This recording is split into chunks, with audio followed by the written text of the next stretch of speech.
आपके MCQ based CBS pattern पे MCQ based question होंगे। उसके लिए हम आपके लिए क्या लेकर आ रहे हैं, कंपनी लॉ के लिए एमसीक्यू लेकर आ रहे हैं। यूनिट 1 में हम part A, part B, unit 2 के, यूनिट 3 एंड यूनिट 4 के सबके एमसीक्यूज लेकर आ रहे हैं। तो आपको जैसा पता ही है कि आपके पास सीबीएस के पेपर 1 का, यूनिट 1 का, पार्ट ए का हम अब आपके सामने एमसीक्यू स्टार्ट करने जा रहे हैं। फर्स्ट क्वेश्चन आएगा, वो क्या है, a company is legal person having, कहते हैं कंपनी लीगल पर्सन है, ठीक है, जिसके पास क्या है, legal person having separate legal entity, perpetual succession, common seal या ऑल ऑफ दिस। इसमें से क्या आंसर होगा, आप लोग सोचो क्या आंसर होना चाहिए। बहुत इजी सा क्वेश्चन है बेटा कि कंपनी के डेफिनेशन आपने पढ़े, उसके बाद कंपनी को हम माने कैसे। कंपनी ने तो बोल दिया कि जो रजिस्टर्ड है कंपनीज एक्ट में, बट वो कैसे माना जाए कि कंपनी हो, जब उसके कैरेक्टरिस्टिक्स जो है अगर वो हो, तो कहते हैं कंपनी क्या होनी चाहिए, जिसके पास सेपरेट लीगल एंटिटी हो, परपेचुअल सक्सेशन हो, कॉमन सील हो, ये सारी चीजें आपने पढ़ी होंगी। तो इसका मतलब यहां पर हमारा आंसर क्या होगा, आंसर होगा डी, ऑल ऑफ दीज। यानी कि कंपनी को लीगल पर्सन बोलेंगे कब, तभी बोलेंगे जब उसके पास सेपरेट एंटिटी हो, परपेचुअल सक्सेशन हो, कॉमन सील हो। इसके अलावा भी है कैरेक्टरिस्टिक्स, उसे आप पढ़ लीजिएगा, ठीक है। नेक्स्ट क्वेश्चन पे चलते हैं। फिर कहते हैं the concept of separate legal entity has been recognised in, ये बहुत ही इंपॉर्टेंट क्वेश्चन एक तरीके का समझने के लिए, कि आपका जो सेपरेट लीगल एंटिटी है इसको किसमें रिकॉग्नाइज किया गया। मतलब कि देखो, आपको मैंने जब क्लास का लेक्चर मैंने पढ़ाया था तो वहां मैंने बताया था बच्चों कि आपके पास जितने भी कैरेक्टरिस्टिक्स है ना किसी केस लॉ से निकल के आए हैं, किसी ना किसी केस लॉ से बताया गया। केस लॉ क्या होता है, जो जज हमारी फैसला देते हैं कि हाँ ये इसका मीनिंग ये होना चाहिए। तो वहां पे उन्होंने बताया था कि सेपरेट लीगल एंटिटी क्या है। तो वो कौन सा केस था, सॉलोमन वर्सेस सॉलोमन का केस था, अब्दुल्ला हक वर्सेस दसमल का केस था, ली वर्सेस ली एयर फार्मिंग कंपनी का केस था, या ऑल ऑफ दिस। इसमें से कौन सा केस, 2 मिनट का 1 मिनट का समय लीजिए, आप लोग सोच के बताओ कि आंसर क्या होना चाहिए। ओके, तो अगर आप लोगों ने सोच लिया, ठीक है। अगर जो बच्चे नहीं सोच पाए तो आप ध्यान से सुनो। आपको मैंने केस पढ़ाया था बेटा, कौन सा वाला केस, सॉलोमन वर्सेस सॉलोमन का केस। सॉलोमन वर्सेस सॉलोमन का केस था, जहां बताया था कि वहां उसने कंपनी बनाई थी एंड ऑल, वो सारा केस था, सेपरेट एंटिटी का केस था, ठीक है। एक बार वीडियो में जाके आप लोग देख लोगे, कैरेक्टरिस्टिक्स वाले वीडियो के अंदर, ठीक है। तो वहां पे मैंने बताया हुआ है आप लोग को कि क्या केस है। तो इसका आंसर क्या होगा, ए, क्या, सॉलोमन वर्सेस सॉलोमन, ठीक है। Next question, when all the shareholders have died in air crash, कहते हैं सारे के सारे शेयर होल्डर्स क्या हो गए, वो एयर क्रैश में मर गए। सारे शेयर होल्डर्स क्या हो गए, died in air crash, what will happen to the company, क्या कंपनी क्लोज हो जाएगी, सारे शेयर होल्डर सारे मेंबर्स मर गए तो क्या कंपनी बंद हो जाएगी। सोचो, अगेन याद करेंगे कैरेक्टरिस्टिक्स को। वहां क्या कहता है, एक कैरेक्टरिस्टिक्स है परपेचुअल सक्सेशन, जो क्या कहता है कि कंपनी में कोई आए कोई जाए कंपनी हमेशा बनी रहेगी, कोई आए कोई जाए कंपनी हमेशा बनी रहेगी। तो इसका आंसर क्या होगा, देखो क्या कहते हैं, क्वेश्चन क्या था, when all the shareholders have died in air crash what will happen to the company. कहते हैं its life is in debt, उसकी लाइफ खत्म हो गई। Company will be auctioned by the government, company को government क्या कर देगी, ऑक्शन कर देगी, नीलाम कर देगी। या इट में कंटिन्यू इट्स बिजनेस, वो अपने बिजनेस को क्या कर देगी, कंटिन्यू करती रहेगी। तो देखो बेटा ये क्या होगा, बिजनेस को कंटिन्यू करती रहेगी, यानी क्यों, क्योंकि यहां पे क्या आ जाएगा, परपेचुअल सक्सेशन। परपेचुअल सक्सेशन जो हमारे पास क्या है, इसका कंपनी का एक कैरेक्टरिस्टिक्स है, ये याद रखना। ये क्वेश्चन कुछ भी पलट सकता है कि इसकी जगह पे पूछ देता है ये क्या चीज है, तो वहां पे परपेचुअल सक्सेशन ऑप्शन में हो सकता है, तो उसको टिक करके आओगे, ठीक है। तो आपके पास कोई कंपनी में रहे या जाए उससे कोई फर्क नहीं पड़ेगा परपेचुअल सक्सेशन के कारण। ओके, आपको समझ में आई बात, चलिए थम्स अप कर दीजिए। Okay, next question. यानी कि आप ध्यान दे रहोगे, कैरेक्टरिस्टिक्स पे ही बहुत सारे क्वेश्चन बनेंगे, तो कैरेक्टरिस्टिक्स को आप ढंग से पढ़ के जाओगे। फिर कहते हैं the number of members of a company is reduced below statutory limit and it can carry on business with the limited liability। देखो पहली बात इसमें है क्या, इस क्वेश्चन को पढ़ते हैं। कहते हैं कि मेंबर्स जो है ना, नंबर ऑफ मेंबर्स कितने होने चाहिए बेटा? प्राइवेट कंपनी में मिनिमम कितने होने चाहिए? 2। पब्लिक कंपनी में कितने होने चाहिए? Minimum 7 members.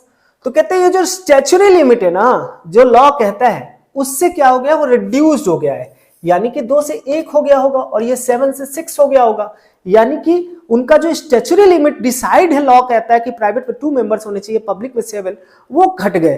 तो लिमिट कहते हैं कि क्या वो अपने बिजनेस को चला सकते हैं? अगर चला सकते हैं, it can carry on business with the limited liability up to, कब तक चला सकते हैं?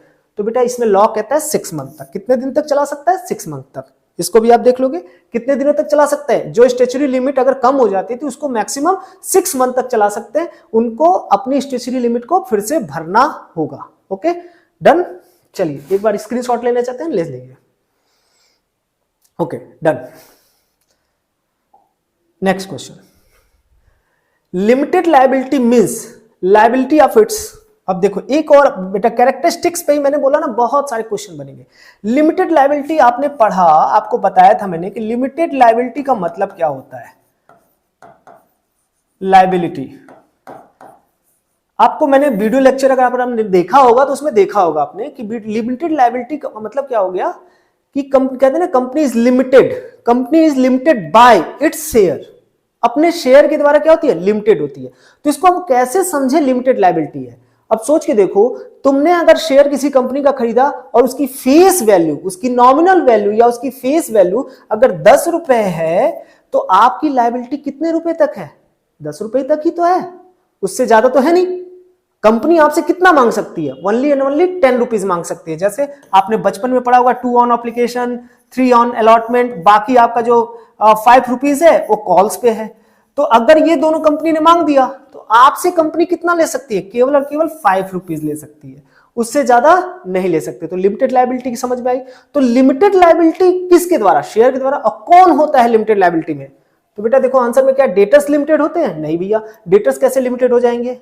उनके पास जितना पैसा है वो। क्रेडिटर्स लिमिटेड होते हैं? नहीं। Members is limited. Yes, answer क्या होगा? मेंबर्स।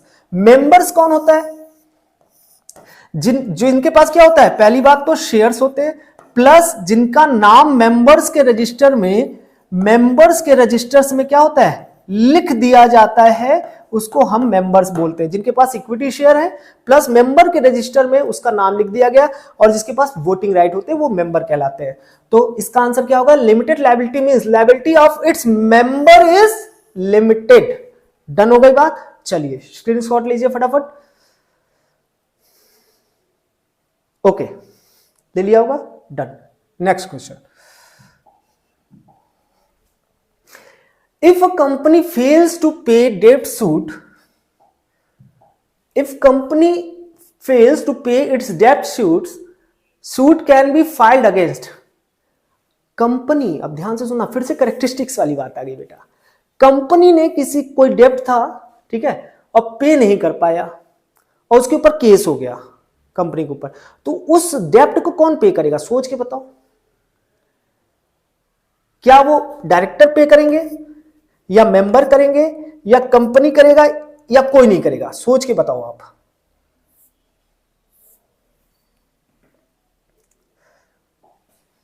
सोचो कौन करेगा? डायरेक्टर तो करेगा नहीं। सेपरेट एंटिटी का कॉन्सेप्ट आ गया भाई। कंपनी ने लोन लिया तो कौन पे करेगा? कंपनी। तो आंसर हो जाएगा option C, company. If a company fails to pay its debts suit can be filed against company. ठीक है, कंपनी के ऊपर केस किया जा सकता है। ठीक है, नेक्स्ट क्वेश्चन आप लोग को लेना हो स्क्रीनशॉट लेते रहिए। Next question, corporate veil can be pierced of its if it is used. अच्छा, ये बहुत बढ़िया पॉइंट। कॉर्पोरेट वेल समझते हैं कि एक कॉर्पोरेट वेल, एक चद्दर जिसके पीछे हमको जानना होता है कि असली कल्प्रिट कौन है। हमारे पास जितना कैरेक्टरिस्टिक्स बना हुआ है ना, जितने कंपनी के कैरेक्टरिस्टिक्स है, इस पे भी कॉर्पोरेट वेल पे भी मेरा लेक्चर है, देख लोगे कि वहां पे क्या करते हैं लोग। कंपनी के अंदर डायरेक्टर्स या और कोई ऑफिसर वो क्या करते हैं, उन कैरेक्टरिस्टिक्स का फायदा उठाकर कंपनी को क्या करते हैं, कंपनी भैया सेपरेट एंटिटी है, सारा केस किस पे होना चाहिए? कंपनी पे होना चाहिए। तो ये तो गलत बात है। असली कल्प्रिट कौन है? कंपनी के नाम पर तुम काम कर रहे हो, तुम सब बोल दे रहे हो कि सेपरेट एंटिटी है, तो सेपरेट एंटिटी के आड़ में तुम क्या कर रहे हो? तुम टैक्स की चोरी कर रहे हो। कोई फ्रॉड कर रहे हो, कोई भी चीज, तो ऐसे को क्या कहते हैं कॉर्पोरेट वेल्थ। तो कॉर्पोरेट वेल्थ कब पियर्स किया जा सकता है, पर्दा कब हटाया जा सकता है ऐसे लोगों को, असली कल्प्रिट को जानने के लिए। क्या केस ऑफ फ्रॉड, यस भाई फ्रॉड का केस मैंने केस पढ़ाया था, वो फ्रॉड करने के लिए कंपनी को क्रिएट किया उसने। क्या इवेजन ऑफ टैक्सेस, ये पहला ही केस है बेटा डिंसा मैकेंजी का, जहां पे क्या कहते हैं कि टैक्सेस को छुपाने के लिए कंपनी क्रिएट की गई थी, ठीक है। फिर इसके बाद कहते हैं in misdescription of prospectus, yes prospectus के केस में भी कि भैया कंपनी ने, अब आपने प्रोस्पेक्टस में कुछ भी लिख दिया और पब्लिक आपको उसको प्रोस्पेक्टस देख के आ रही है, इन्वेस्ट कर रही है, और किसने किया, अब ये जानना होगा ना। मान लो कि कहा कि 450 रुपए में मोबाइल सेल होगा, कंपनी ने थोड़ी किया, डायरेक्टर ने करवाया, तो उसको ढूंढना होगा कि असली कल्प्रिट कौन है। तो इसका मतलब आंसर क्या होना चाहिए यहां पे, ऑल ऑफ दीज। बेटा ये पढ़ लीजिएगा आप लोग जाके, आपके पास जो क्वेश्चन है ना कॉर्पोरेट वेल का, उसमें कौन कौन सा है, प्रोटेक्शन ऑफ मनी है, फ्रॉड है, वो सारी चीजें किन किन केसेस में कॉर्पोरेट वेल को पियर्स किया जा सकता है, ये देख लीजिए आप लोग, ठीक है। ओके, ऑल ऑफ दिस ये सारे होंगे। Okay thanks. Next question, members of minimum members in private company. Oh ये थोड़ा सा वो है, क्या होना चाहिए, मिनिमम, ये हटा दो, minimum members in private company. ये तो बहुत आसान कंपनी है, क्वेश्चन अभी थोड़ी देर पहले डिस्कस कर रहे थे कि किसी प्राइवेट कंपनी में मिनिमम मेंबर्स कितने होंगे, दो होंगे। ये तो बहुत आसान क्वेश्चन है, मुझे नहीं लगता इसमें कोई कंफ्यूजन हुआ होगा। ये हटा दो, ये कुछ नहीं है, यहां से minimum members in private company. Next, अच्छा फिर वही काम, थोड़ा टाइपिंग में भाई साहब जिसने टाइप किया है वो उन्होंने मिस्टेक की है बहुत ज्यादा, देखना चाहिए था मुझे भी।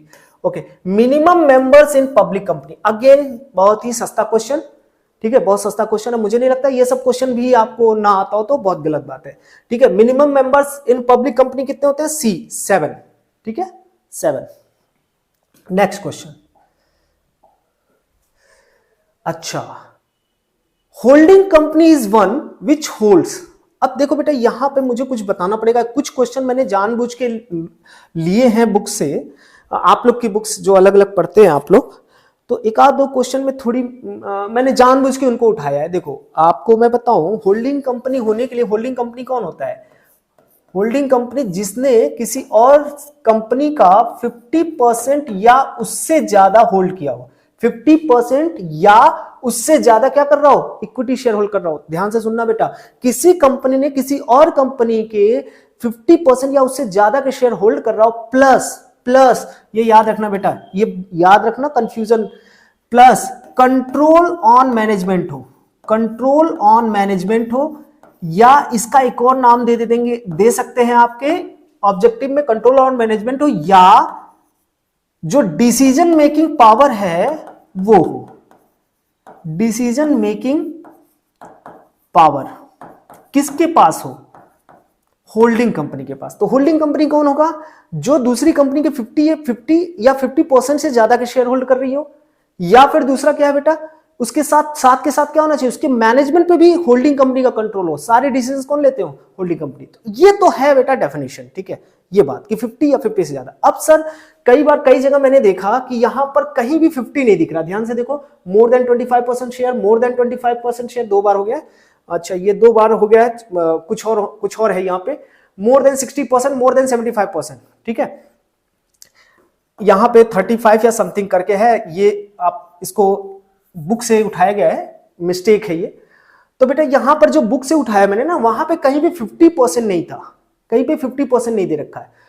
उन्होंने आंसर क्या दिया बेटा, ए दिया है मोर देन 25%। देखो अब आपके पास एग्जाम में, सर अगर हमारे पास एग्जाम में ऑब्जेक्टिव में कहीं 50% नहीं दिखा तो बेटा 25% लोगे, ये वाला तो कुछ और है, मोर देन 25 ये 10% के आसपास है आपके पास। अदरवाइज बेटा 50% दिया हो तो 50% ही लोगे, कितना 50%, अदरवाइज नहीं दिया है 50% तो फिर 25, मोर देन 25%। बट मेरे हिसाब से ये गलत है, क्योंकि 25% वो एसोसिएट कंपनी हो जाती है, ठीक है ना, वो एसोसिएट कंपनी। लेकिन मैंने जानबूझ के इस क्वेश्चन को रखा है कि बुक पढ़ रहे होगे बच्चों, तो वहां पे आपको आप पढ़ के जाओ कि लॉ कुछ और कह रहा है, आंसर कुछ और है, तो मैंने दोनों बात बता दी बेटा। जो लॉ कहता है वो 50% या उससे ज्यादा, ठीक है, और कई जगह तो 40 पे भी हो जाता है, होल्डिंग 40% पे, मेजॉरिटी शेयर होल्डिंग होनी चाहिए, मेजॉरिटी होनी चाहिए। 20-25% जो होता है ना, 25-27%, वो बेटा एसोसिएट कंपनी हो जाती है। बट आपके एग्जाम के लिए बेटा अगर ऑब्जेक्टिव में 25% दिया है, 50 नहीं दिया है, तो 25 पे क्लिक करोगे, टिक करोगे। 25% जितना ज्यादा हो, सिंपल सी बात।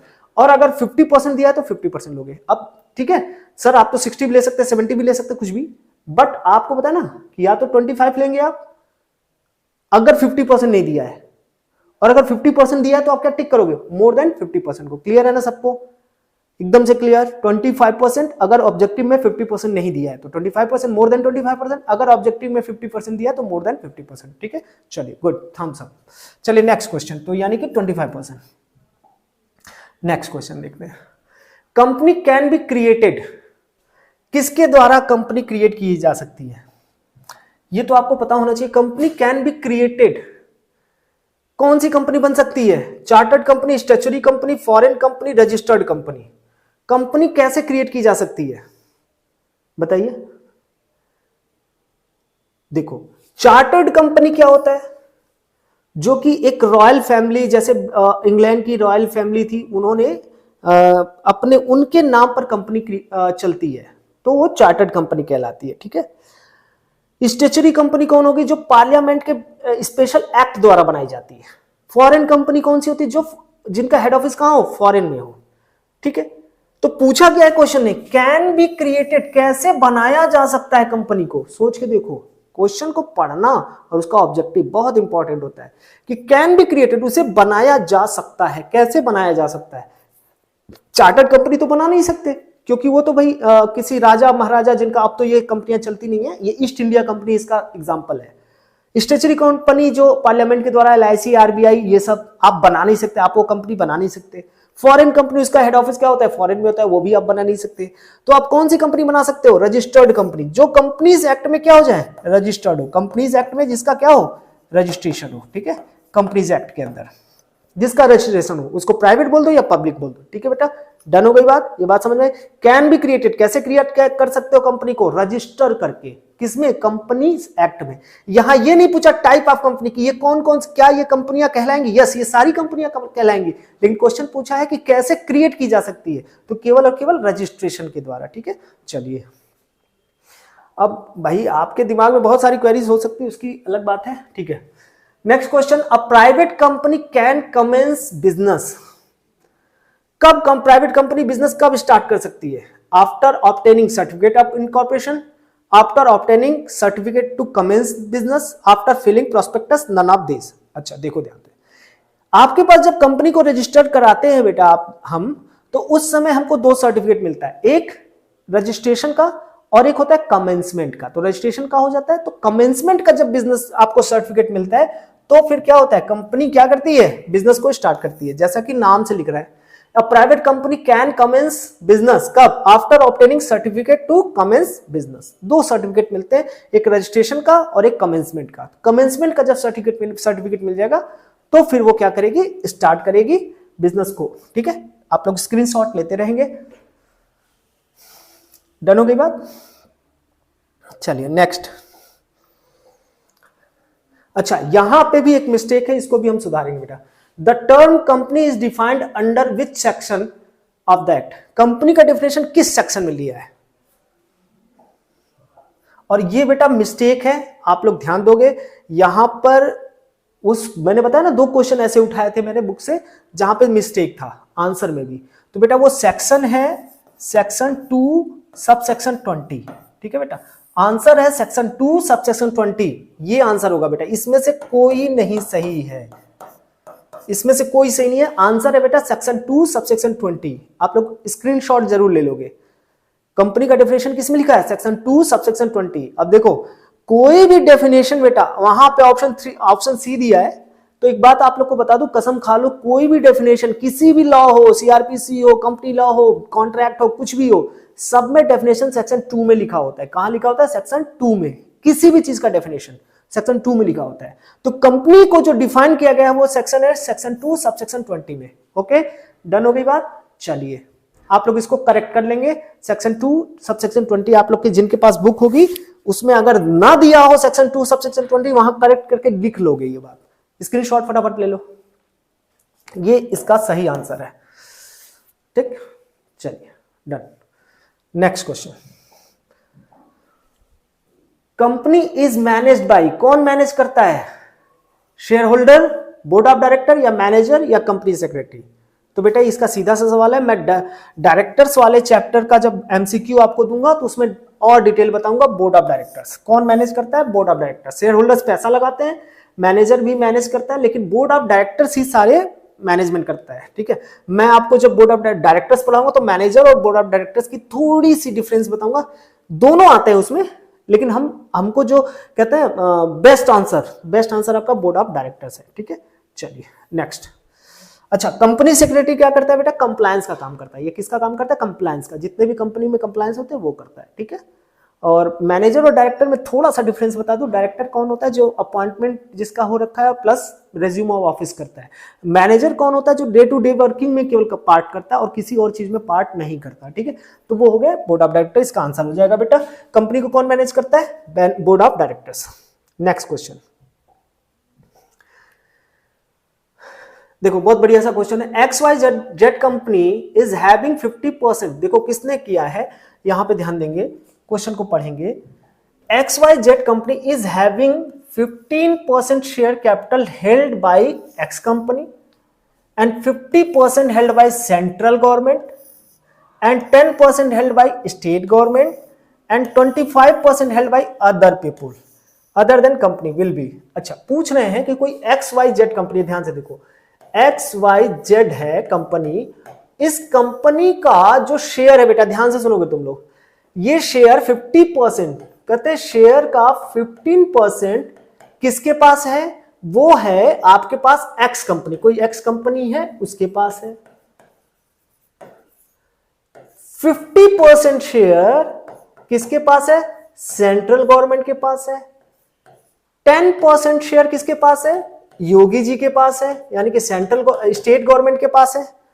फिर जो है 25% अदर लोगों के पास है। पब्लिक में होगा ये शेयर, पब्लिक के अंदर शेयर। तो समझ में आ रही बात? कोई कंपनी XYZ है, उसका 15% एक कोई X कंपनी है उसके पास पड़ा है, 50% मोदी जी के पास यानी सेंट्रल गवर्नमेंट के पास पड़ा है, 10% योगी जी यानी स्टेट गवर्नमेंट के पास पड़ा है, और 25% अदर यानी कि पब्लिक में वो शेयर पड़ा होगा। तो पूछा क्या है, ये कंपनी कौन सी कंपनी है? दिमाग लगाइए 2 मिनट, ये कंपनी कौन सी कंपनी है? सोचो, ये कंपनी कौन सी, किस कंपनी में, किस टाइप की कंपनी, किस क्लासिफिकेशन में आएगा? क्या ये रजिस्टर्ड है? ऑब्वियसली रजिस्टर्ड होगी। अच्छा, तो सर ये किस टाइप का, ये होल्डिंग की बात कर रहा है। तो होल्डिंग में अगर किसी कंपनी ने दूसरे को 50 या 50% से ज्यादा किया तो उसको होल्डिंग कहेंगे, तो वो बात तो आ नहीं रही, कोई ऐसी कंपनी दिख नहीं रही। अच्छा सर, दूसरा एक होल्डिंग, टाइप्स ऑफ होल्डिंग जब हम पढ़ रहे थे, टाइप्स ऑफ होल्डिंग पैटर्न पे हम कंपनी को डिफाइन कर रहे थे, कंपनी को क्लासिफाई कर रहे थे, तो उसमें एक और आता था, जब गवर्नमेंट 50 या 50% से ज्यादा होल्ड करे तो उसे हम क्या बोल देते हैं? Government company. फिर से सुनो, जब हम क्लासिफिकेशन कंपनी की पढ़ रहे थे बेटा, तो कई तरह की क्लासिफिकेशन आ रही थी ना, तो उसमें एक holding classification on the base of holding, तो उसमें हमने 2 तरह की होल्डिंग देखी। एक देखा जब कोई कंपनी X किसी कंपनी Y का 50 या 50% ज्यादा होल्ड करी तो उसे होल्डिंग कंपनी कह रहे हैं, या गवर्नमेंट 50 या 50% ज्यादा होल्ड कर रही है तो उसे गवर्नमेंट कंपनी कह रहे हैं। तो हमारे क्वेश्चन में कहीं भी देखिए, कंपनी X है वो केवल कितना होल्ड कर रही है? 15%, 15%, यानी कि वो तो, ये तो सर होल्डिंग कंपनी नहीं हो सकती। अच्छा, फिर कह रहे हैं सब्सिडरी कंपनी नहीं हो सकती। फिर देखते हैं कि सेंट्रल गवर्नमेंट के पास 50% शेयर है बेटा, तो यानी कि सर ये उस वाले में फॉल करता है जहां पर गवर्नमेंट 50 या 50% से ज्यादा शेयर होल्ड करती है, तो उसको हम क्या कहते हैं? Government company. तो आंसर क्या हो जाएगा? ए, गवर्नमेंट कंपनी। देख लो फटाफट।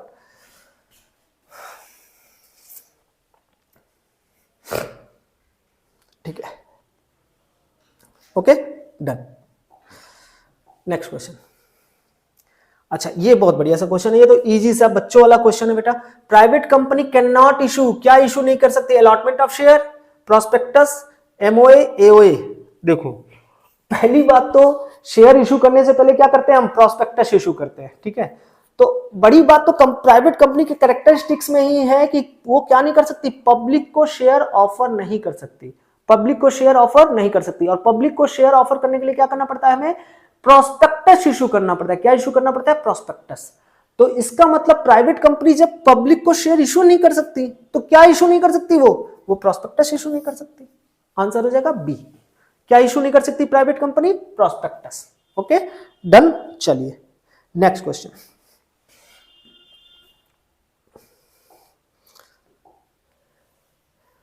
Document required on the commencement of business. Business को स्टार्ट करने से पहले क्या क्या आपके पास होने चाहिए, तो कहते हैं ऑल ऑफ द अबव, सारे के सारे होने चाहिए आपके पास। ये पब्लिक कंपनी के केस में बेटा होना चाहिए, पब्लिक कंपनी के केस में ये सारा all of the above, prospectus भी चाहिए, क्वालिफिकेशन शेयर, डिक्लेरेशन, सब कुछ चाहिए पब्लिक कंपनी के केस में। ठीक है चलिए done. Next question. Preliminary contracts are, preliminary contracts क्या होते हैं, जब हम बिजनेस स्टार्ट करते हैं उससे पहले जितने भी खर्चे होते हैं ना, जो भी प्रोमोटर्स खर्चा करते हैं, प्रोमोटर्स बिजनेस को खड़ा करने में, एमओए को बनवाने में, रजिस्ट्रेशन की फीस, दुनिया भर के जितने भी प्रिलिमिनरी, जो बिजनेस स्टार्ट होने से पहले, क्योंकि कंपनी अभी एग्जिस्टेंस में नहीं आई है, कंपनी जब एग्जिस्टेंस में आ जाएगी तब सेपरेट इलीगल एंटिटी का कॉन्सेप्ट खड़ा होगा। तो अभी कंपनी एग्जिस्टेंस में नहीं है, तो कहते हैं कि प्रिलिमिनरी कॉन्ट्रैक्ट्स किसके ऊपर बाइंड होंगे, मतलब जो भी कॉन्ट्रैक्ट होगा उसको कौन देखेगा, किससे खर्चा मांगे, किसके ऊपर ये बाइंडिंग होगी। क्या वो बाइंडिंग ऑन द कंपनी, नहीं साहब, अभी तो कंपनी एग्जिस्टेंस में नहीं है, प्रीलिमिनरी है, मतलब कंपनी के शुरू होने से पहले का कॉन्ट्रैक्ट है, तो अभी तो कंपनी एग्जिस्टेंस में नहीं है, तो कंपनी वाली बात तो खत्म हो गई। ठीक है कंपनी वाली बात तो खत्म। दूसरा, binding on the company if rectified after the incorporation, no, यह भी नहीं। Binding on the company after incorporation, no. Not binding on the company, yes, answer क्या होगा, D, not binding on the company, क्योंकि कंपनी अभी existence में ही नहीं है भाई साहब, जिसने किया कॉन्ट्रैक्ट वो देखे। ठीक है, not binding on the company. ठीक है चलिए